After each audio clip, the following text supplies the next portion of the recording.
Programme के इस segment में आपकी सेहत से मुतालिक हम बात कर लेते हैं और सेहत में जी आज हम बात करेंगे एक इंतहाई संगीन मसला है।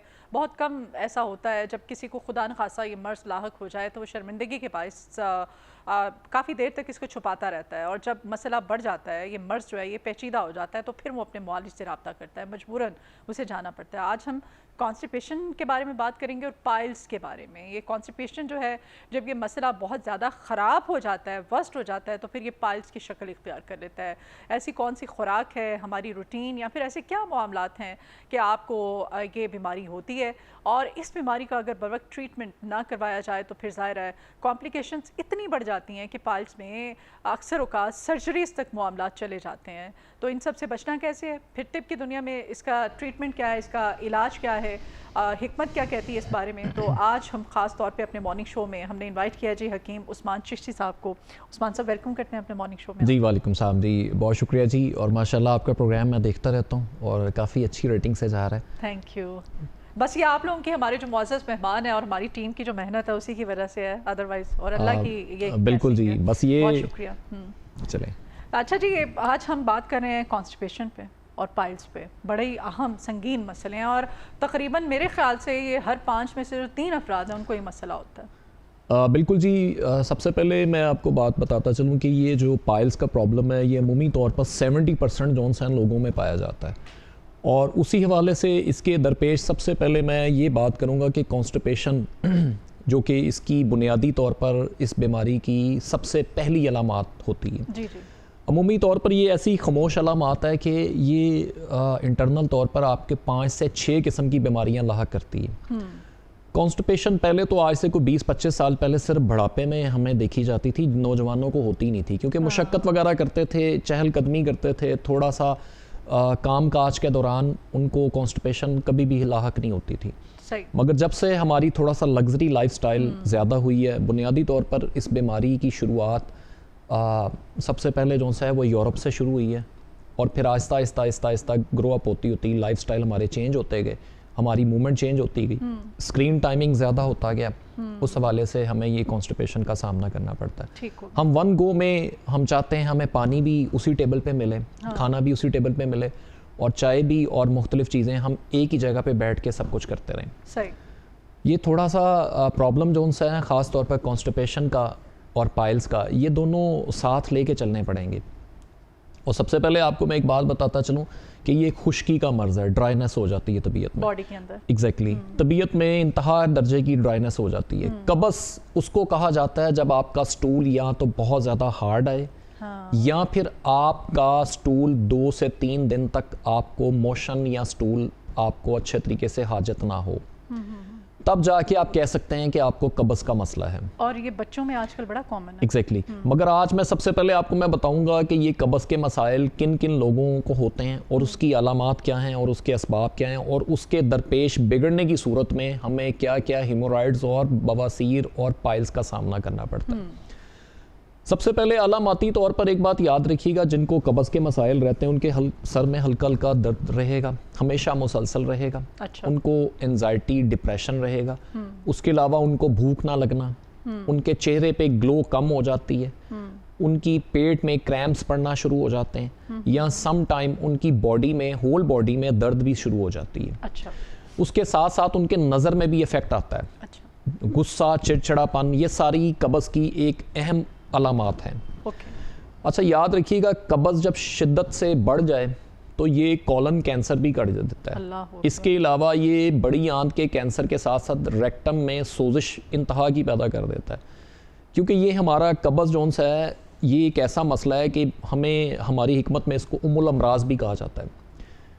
कब्ज़ का ज़्यादा देर तक बिगड़ना या कब्ज़ का ज़्यादा शिद्दत से रहना हमारे हार्ट को वीक करता है, हमारी गट हेल्थ को तो ख़राब करता ही है, हमारे मुकम्मल अज़ाए रईसा जिसमें हमारे फेफड़े, दिमाग, जिगर, गुर्दे, ये तमाम चीज़ें हमारी जो सी हैं, ये समझ लें एग्जैक्टली इसको उम्मुल अमराज कहा जाता है। ये तमाम किस्म की बीमारियां इसमें जो सी मुब्तला हो जाती हैं। अब मैं बात करूंगा कि किन लोगों को ये होता है। पहले मैंने अलामात आपको बता दी। कब्ज़ हमेशा उन लोगों को ज़्यादा होता है सबसे पहले जिनका पानी का इंटेक कम है। अच्छा। दूसरे नंबर पे जो लोग फाइबर वाली ग़िज़ा कम खाते हैं। तीसरे नंबर पे वो लोग जो कि ख़ास तौर पर अपनी चहलकदमी कम करते हैं, लेजी होते हैं। एग्जैक्टली वॉक शॉक नहीं कर रहे होते। और चौथे नंबर पे वो लोग जो कि फल और सब्जियां नहीं खाते, ओके। दालें नहीं खाते, ये उन लोगों को ज़्यादा होता है। और जो लोग गोश्त खोर ज़्यादा होते हैं उन लोगों को ज़्यादा होता है। ठीक है। पांचवें नंबर पे वो लोग जो कि extraordinary uses of medicines करते हैं, चाहे वो इंसोमिया वाली मेडिसिन्स हों, नींद आवर मेडिसिन्स, या पेन किलर, या मुख्तलिफ किस्म की एंटीबायोटिक इस्तेमाल करते हैं, उस वजह से भी उनको कब्ज़ का लाहक होता है। बस। अच्छा, extraordinary uses of medicine जो कि मैंने एंड पे आपको पॉइंट रेज किया है, ये अमूमी तौर पर सेल्फ मेडिकेशंस बहुत ज़्यादा इंक्रीज़ कर गई हुई है। क्योंकि अमूमी तौर पर हर घर में आपके स्लीपिंग पिल्स, पेन किलर्स और मुख्तलिफ किस्म की एंटीबायोटिक्स के अलावा आपके पास मेडिकेशंस मौजूद होती है। हर घर में फ़र्स्ट एड मौजूद है। लोग बेतहाशा इस अद्वियात का इस्तेमाल करते हैं। मैं सबसे पहले ये गुजारिश करूंगा कि जब भी आपको कोई भी बीमारी का सामना हो तो अपने करीबी फिजिशियन के पास ज़रूर जाएं।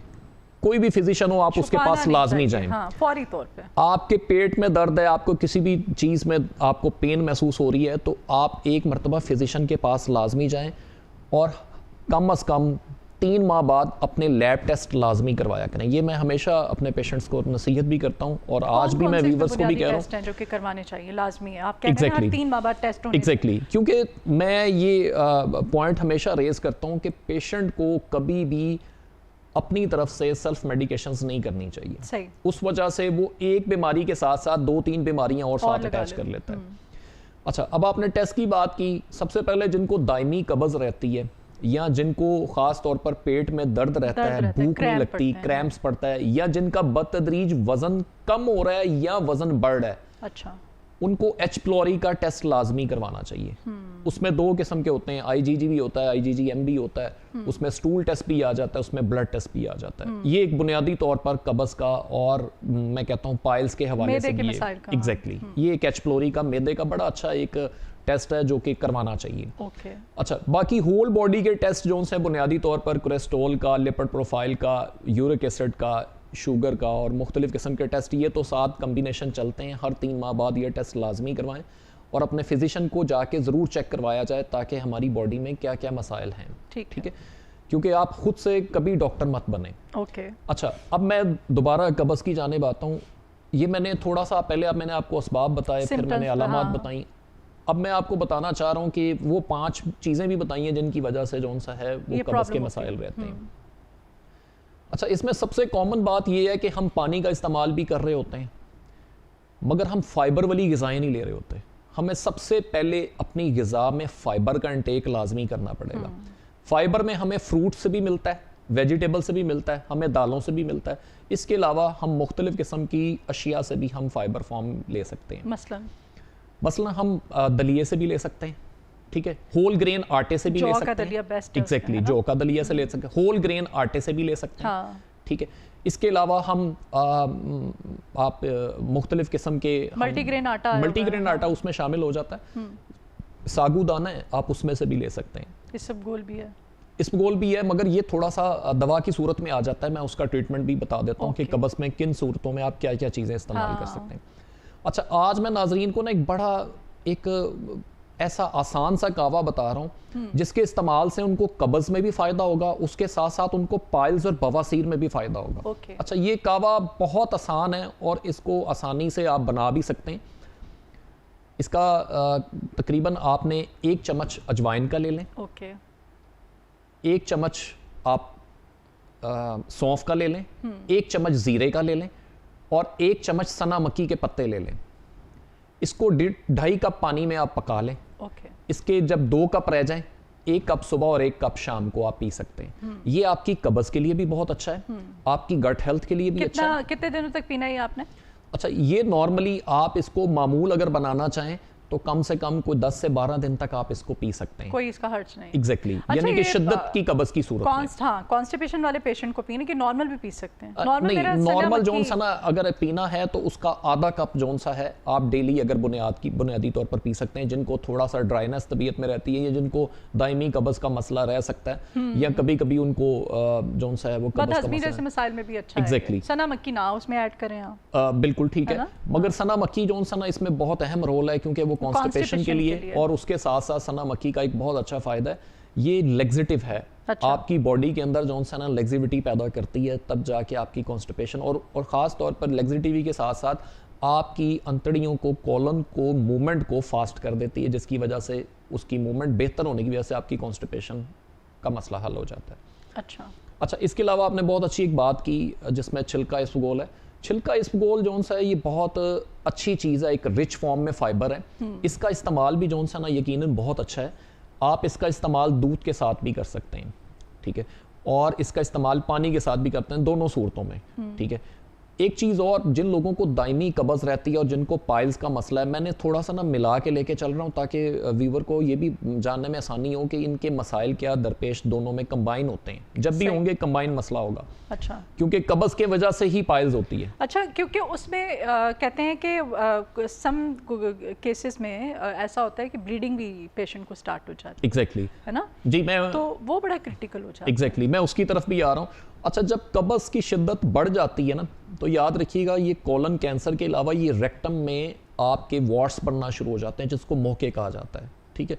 अमूमी तौर पर उसके फटने से या सम टाइम ज़्यादा देर तक कब्ज़ का मसला रहने से रैशेस बन जाते हैं, और उस वजह से बाज़-औक़ात तेज़ाबी मादे इस कदर पीएच आपकी बॉडी के अंदर बढ़ जाती है कि आपके फिशर तक मुमकिन हो जाती है, आपका फिशर तक हो जाता है। और फिशर में क्या होता है कि आपकी जो ख़ास तौर पर रेक्टम वाली जगह होती है, वहाँ का जौन सा है, क्योंकि वहाँ पे सम टाइम इतनी हार्डनेस आ जाती है कि लचक बिल्कुल ख़त्म हो जाती है, और क्या होता है वो वेन्स फटना शुरू हो जाती है। और जब वो एक बार वेन फट जाती है, फिर दोबारा उसके जुड़ने के चांसेस बहुत कम होते हैं।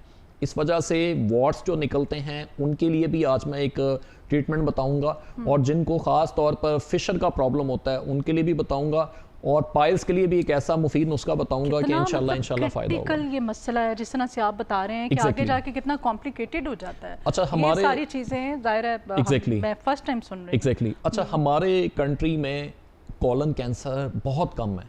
अच्छा। उसकी वजह यह है कि अल्लाह का शुक्र है कि हम लोग ऐसी खुराक खाते हैं जो कि हिलाल फूड है, ठीक है। ज़्यादातर कॉलन कैंसर यूरोप और अमेरिका में देखा गया है, मिडल ईस्ट में भी इतना नहीं है, ठीक है। उधर कॉलन कैंसर की ज़्यादा तादाद पाई गई, मगर पाकिस्तान में अब बतदरीज थोड़ा सा कॉलन कैंसर की तरफ केसेस देखे गए हैं, क्योंकि मेजर वो केसेस देखे गए हैं जिनमें बॉडी में बहुत ज़्यादा ड्राइनेस हो जाती है। जो लोग चाय, कॉफ़ी, निकोटीन और मुख्तलिफ़ किस्म के पान, सिगरेट का ज़रूरत से ज़्यादा इस्तेमाल करते हैं, उनको कॉलन कैंसर देखा गया है, उनमें ज़्यादातर तादाद पाई गई है। तो मैं ये ज़रूर कहूँगा व्यूअर्स से कि कम से कम इन चीज़ों से आपने बुनियादी तौर पर जो है ना परहेज़ रखना है। इसके अलावा मैं आज एक और चीज़ आपको बुनियादी तौर पर बताऊं कि जिन लोगों को वॉट्स बन जाते हैं या जिनको मोके बन जाते हैं, अच्छा, पाइल्स में सबसे ज़्यादा अहम चीज़ आपकी कब्ज़ नहीं होनी चाहिए। उसके लिए आपने सुबह के वक़्त 2 से 3 इंजीर पानी में भिगो दें, रात को सोते वक्त 2 से 3 इंजीर वो पानी भी पी लें और वो इंजीर को भी खा लें। वो आपके पाइल्स के लिए भी अच्छी है, और उसके साथ साथ ख़ास तौर पर ये मैं इतना कहता चलूँ कि ये इतनी मुफीद चीज़ है कि कब्ज़ के साथ साथ आपके पेट के कीड़ों को भी ख़त्म करती है। सही, ठीक है। तो आज मैं ये ज़रूर बात बताता चलूँ कि आपके लिए इंजीर बहुत मुफीद है। सोते वक्त खानी है आपने, है ना, सारा दिन भिगो के रखने और रात को खाएंगे। एग्जैक्टली। और मैं एक और चीज़ इसमें थोड़ा सा आपको मैं ऐड करता चलूँ कि नबी करीम सल्लल्लाहु अलैहि वसल्लम की कोई 4 सुन्नतें ऐसी हैं जो कि हमारे उससे भी कब्ज़ का इलाज है। उसमें सबसे पहले जैतून का तेल हमारे कब्ज़ के लिए और पाइल्स के लिए बहुत अच्छा है। दूसरे नंबर पे इंजीर, ये है नबी करीम सल्लल्लाहु अलैहि वसल्लम की सुन्नत भी है, और ये हमारे ख़ास तौर पर कब्ज़ के लिए और पाइल्स के लिए इतना मुफीद इलाज है। तीसरे नंबर पे आपका जौ का दलिया आता है, वो नबी करीम सल्लल्लाहु अलैहि वसल्लम की सुन्नत भी है, ये दवा भी है और ग़िज़ा भी है, इंतहाई मुफीद है। चौथे नंबर पे एक बात याद रखिएगा कि नबी करीम सल्लल्लाहु अलैहि वसल्लम को कद्दू बहुत पसंद था, ठीक है। और कद्दू एक ऐसी ग़िज़ा है जो कि पाइल्स के लिए भी बहुत मुफीद है, और आपकी गट हेल्थ से लेके आपके कब्ज़ के मसाइल के लिए भी बहुत मुफीद है। सही। ये चीज़ भी मैंने आज आपको वो भी नाज़रीन को बता दी जो कि नबी सल्लल्लाहु अलैहि वसल्लम की सुन्नतों पे अमल करते हैं। तो ये एक एग्जैक्टली, तो ये तिब्बी सुन्नतों में भी एक ये चीज़ें हैं कि ये इस्तेमाल से आप फ़ायदा हासिल कर सकते हैं। अच्छा, अब मैं बात करता चलूँ जिन लोगों को मौके निकल आते हैं उनके लिए है कि एक आप एलोवेरा जेल ले लें। अच्छा, एलोवेरा जेल को आप अपने मौकों पे लगाना शुरू कर दें, जिनको मौके निकले हुए हैं या जिनके बाज़ औक़ात फिशर का प्रॉब्लम आ जाता है। फिशर में अमूमी तौर पर हल्का सा चीरा पड़ जाता है रेक्टम के पास, ठीक है, आपके जो प्राइवेट पार्ट है उसके नीचे एक ऐसा कट सा पड़ जाता है जो कि अमूमी तौर पर जिससे ब्लीडिंग होती है। ये एक्सटर्नल तौर पर जिनको बवासीर होती है, एक बवासीर होती है इंटरनल तौर पर, जिनको जो अमूमी तौर पर जिसको कहा जाता है कि इनको बादी बवासीर है, ठीक है। उस बवासीर के लिए भी बहुत अच्छा है, आप एलोवेरा जेल को, खालिस एलोवेरा जेल सिर्फ वो लगाना आप शुरू कर दें तो आपकी हीलिंग बहुत अच्छी हो जाएगी, आपके वाट्स सुकड़ना शुरू हो जाएंगे। फ्रेश वाली एलोवेरा जो होती है, एग्जैक्टली फ्रेश ले लें आप, प्लांट घरों में आम एग्जैक्टली तो मैं इसमें कोई चीज़ मिक्सअप ना करें। ये इतना अच्छा आपकी एंटीबायोटिक भी है, एंटी इन्फ्लेमेटरी भी है, आपको बहुत जल्द ये रिलीफ पहुंचाएगी। उसके बाद मैं एक छोटा सा, एक बहुत आसान सा नुस्खा जो कि बासानी मिल जाता है, मेरी कोशिश होती है मैं वो चीज़ बताऊं जो कि बासानी मिल भी जाए और बासानी आप उसको बना के महफूज करके आप उसको इस्तेमाल भी कर सकें। इसमें इंडियन रसौंत है। अच्छा। आप खालिस इंडियन रसौंत ले लें, उसको सिर्फ पिसाई कर लें, पिसाई करने के बाद उसके कैप्सूल फिलअप कर लें। 00 नंबर कैप्सूल सुबह दोपहर शाम खाने से आधा घंटा पहले पानी के साथ, ये 3 टाइम लेना शुरू कर दें। आपको किसी और अद्वियात की ज़रूरत नहीं है। ये अल्हम्दुलिल्लाह बहुत अच्छा ट्रीटमेंट है। अच्छा, वो लोग जो कि दायमी कब्ज़ का शिकार रहते हैं और पाइल्स का जिनको इशू रहता है, मैं उनके लिए भी आज एक चीज़ का मैं बताता हूँ, एक बहुत अच्छा, एक बड़ा उम्दा नुस्खा है जिसके इस्तेमाल से उनको फ़ायदा भी बहुत अच्छा होगा। इसमें सबसे पहले जौन सा है, आपने खुश्क धनिया लेना है 100 ग्राम, अजवाइन लेनी है 100 ग्राम, ज़ीरा लेना है 100 ग्राम और बरगे सौदाब लेना है 100 ग्राम। ये चारों को मिक्स कर लें। मिक्स करने के बाद इक्वल क्वांटिटी से हम वज़न, इन चारों को मिक्स करने के बाद, पिसाई करने के बाद आपने एक एक चम्मच खाने के बाद आप इस्तेमाल करना शुरू करें। चूरन बन जाएगा, वो एक पक्की सी बन जाएगी, है ना? एग्जैक्टली ये एक ऐसा सफूफ होगा जो कि आपके गट हेल्थ की प्रॉब्लम के साथ साथ आपके स्टोमिक में कब्ज का जो मसला है, सारी चीजें नॉर्मल लोग भी ले सकते हैं ना, जो आप बता रहे हैं। एग्जैक्टली ले सकते हैं, उसकी क्वांटिटी डिफरेंट कर सकते हैं। मिसाल के तौर पर बच्चा है, नौजवान है, उसकी क्वांटिटी ½ टीस्पून भी कर सकते हैं। हाँ। और बढ़ापे में जौन सा है, या जो लोग एजड हैं, 50 साल की उम्र से ओवर हैं, वो इसका इस्तेमाल 1 टीस्पून भी कर सकते हैं और 1 टीस्पून से बढ़ा भी सकते हैं। इट्स डिपेंड ऑन कि उनकी कंडीशन कैसी है। सही। इसके अलावा मैं एक और चीज़ मैयर करता चलूँ, वो लोग जो कि पानी का इस्तेमाल बिल्कुल नहीं करते, या रात को सोते वक्त जो लोग चाय का इस्तेमाल करते हैं, उनको बिल्कुल इनको ख़त्म कर देना चाहिए। पानी का इस्तेमाल अपनी इनटेक में ज़रूर रखें। खाने के दौरान पानी थोड़ा बहुत पी सकते हैं। खाने के बाद तकरीबन आधे घंटे के बाद आपने 2 ग्लास लाजमी पानी के पीने हैं, खाने के आधे घंटे के बाद। ऑलिव ऑयल का आपने बताया था, वो हमें पका के यूज़ करना चाहिए या वैसे रॉ फॉर्म में? अच्छा, इसमें ना 2-3 चीज़ें। ऑलिव ऑयल का हमेशा इस्तेमाल रात को आप कर लें, दूध में डाल के पी लें। अच्छा। वो ज़्यादा बेटर है, बिकॉज के अगर आप उसको किसी चीज़ में खाने में वगैरह इस्तेमाल करते हैं, वो ठीक है, वो उसमें लुब्रिकेशन आती है, मगर पकने के दौरान काफ़ी सारी चीज़ें वेपोरेट हो जाती हैं। बेहतर ये है कि आप उसको दूध में डाल के भी इस्तेमाल कर सकते हैं। और जो लोग ऑलिव ऑयल नहीं अफोर्ड कर सकते या जिनके पास नहीं है, वो क्रेस्टाइल भी डाल के दूध में पी सकते हैं, ताकि आपकी कब्ज़ का मसला और आपके अंतड़ियों का मसला और उसके साथ दरपेश आपके पाइल्स का प्रॉब्लम जो है वो एक तो काफ़ी थिक होता है। हाँ, वो दूध में डाल के या पानी में मिक्स करके। आप नहीं समझते थोड़ी डिफरेंट होती है? अच्छा, बिल्कुल डिफरेंट होती है, मगर मैं आपसे वही बात करता चलूँ कि आजकल जितना हमारा इन्फ्लुएंस है, महंगाई का जितना दौर है, तो वो लोग जो कि ये अफोर्ड नहीं कर सकते, तो उनके लिए एक मुतबादिल क्रेस्टाइल बहुत अच्छी चीज़ है, बेस्ट है। एग्जैक्टली, है ना? वो तो बच्चों के बारे में हमने सुना था जिनको कॉन्स्टिपेशन होती है, उनको देना चाहिए कैस्टर ऑयल। एग्जैक्टली। अच्छा, एक और चीज़ मैं दूध में डाल के, एग्जैक्टली एक और चीज़ मैं ये बुनियादी तौर पर बताता चलूँ। अमूमी तौर पर कब्ज़ और पाइल्स का मसला उन लोगों को भी ज़्यादा हो जाता है जो कि हामला ख़वातीन होती हैं। ये बहुत सारा देखा गया है, क्योंकि दरपेश उनको उनकी मूवमेंट कम हो जाती है, उनका पानी का इंटेक सम टाइम, क्योंकि जैसे जैसे ये हमल का दौरानिया बढ़ना शुरू होता है और प्रेगनेंसी के जैसे जैसे डेज गुजरते हैं, हाँ। तो कब्ज़ का मसला उनको शिद्दत इख्तियार कर जाता है और सबसे ज़्यादा उनको प्रॉब्लम ही कब्ज़ की रहती है। इस वजह से उनके लिए भी मैं आज एक चीज़ डिस्कस करूंगा कि उनके लिए बहुत अच्छी एफिशिएंट रहेगी। एक तो अपना पानी का इंटेक अच्छा करें, सेकेंडली वो फ्रूट का और वेजिटेबल का इस्तेमाल बढ़ा दें। कच्ची सब्जियां और फलों का इस्तेमाल ज़्यादा कर दें। उनके इस्तेमाल से उनके कब्ज़ के बहुत सारे मसाइल हल हो जाएंगे। और वो भी इंजीर का इस्तेमाल करें। इंजीर का इस्तेमाल उनके लिए बहुत मुफीद है। इसके अलावा वो जैतून के तेल का इस्तेमाल भी कर सकते हैं। और हल्के फुल्की चहलकदमी उनको करनी पड़ेगी। अगर मुसलसल बैठना या मुसलसल लेटना वो उनकी सेहत के लिए जौन सा इतना मुफीद नहीं है। सही। तो बेहतर ये प्रेगनेंसी के दौरान जौन सा है। और एक और चीज़ जो कि अमूमी तौर पर लोग मिस कर देते हैं, वो लोग जो नट्स का इस्तेमाल नहीं करते, मेरी मुराद जिसमें बादाम, पिस्ता, अखरोट या किशमिश वगैरह, ये चीज़ें में कुदरती तौर पर एक ऑयल मौजूद होता है।